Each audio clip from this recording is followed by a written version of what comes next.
Magandang araw ng Biyernes, narito na ang headlines dito sa Philippine News Agency. Nais ng Department of Education na gawing permanenteng paraan ng pag-aaral ang blended learning sa bansa. Sa isang panayam, sinabi ni DepEd Assistant Secretary Francis Bringas na sakaling ma-institutionalize ang blended learning, matutugunan nito ang kakulangan sa mga silid-aralan.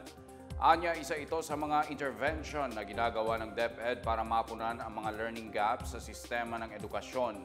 Samantala, aminado naman si Bringas na inihahabol pa ang pagkukumpuni sa ilang eskwelahang napinsala ng baha bago ang simula ng pasukan sa Agosto 29. Sa ngayon, patuloy umano ang pakikipag-ugnayan ng DepEd sa mga lokal na pamahalaan pati na sa Department of Public Works and Highways tungkol sa mga paaralang nasa mga lugar na palaging binabaha. Susubukan din anyang mapalitan ang mga textbook na nasira ng baha.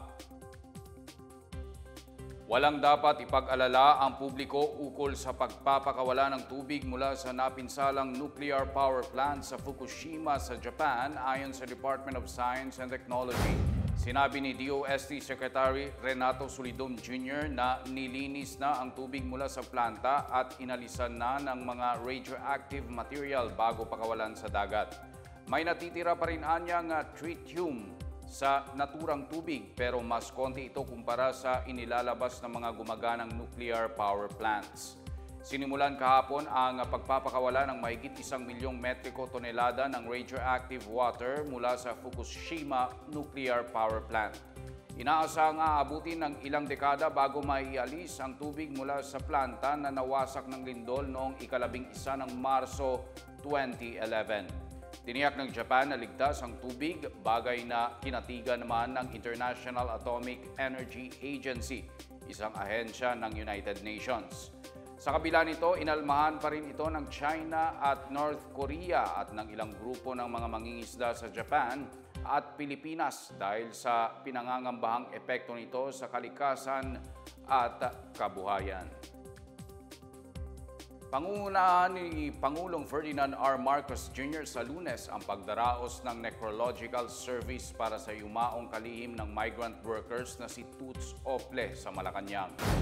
Ayon sa Department of Migrant Workers, sasalubungin ng pamilya Marcos at pamilya ni Ople ang kanyang mga labi pagdating nito sa Kalayaan Hall sa Lunes, ganap na alas 9:30 ng umaga. Susundan ito ng isang pribadong seremonya na magtatagal hanggang alas 3 ng hapon.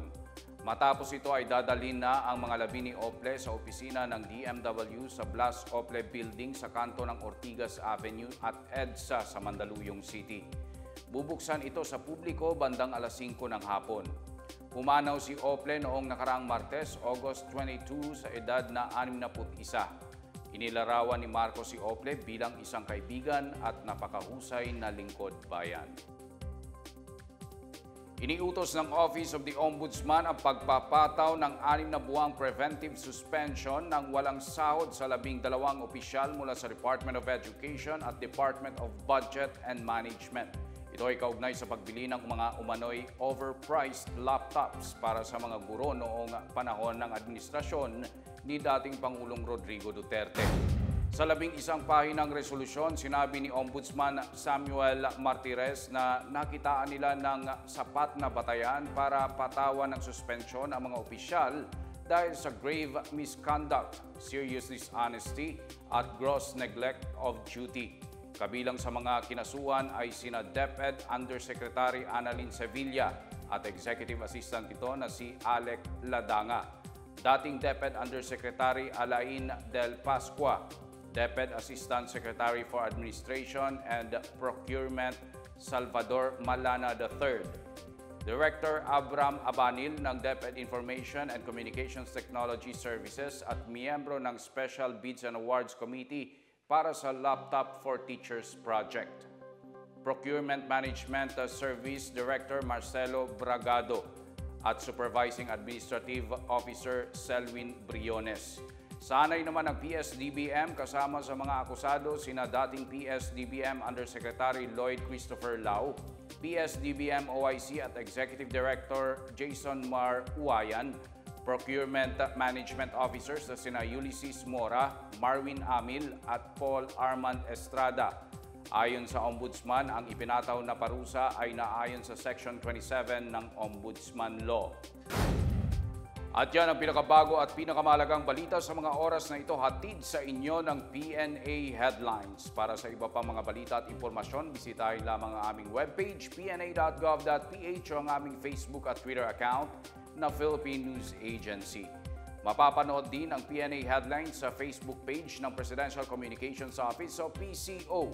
Ako si Wilnard Basilonia, ito ang PNA Headlines, naghahatid ng mga balitang nagbubuklod sa buong bansa.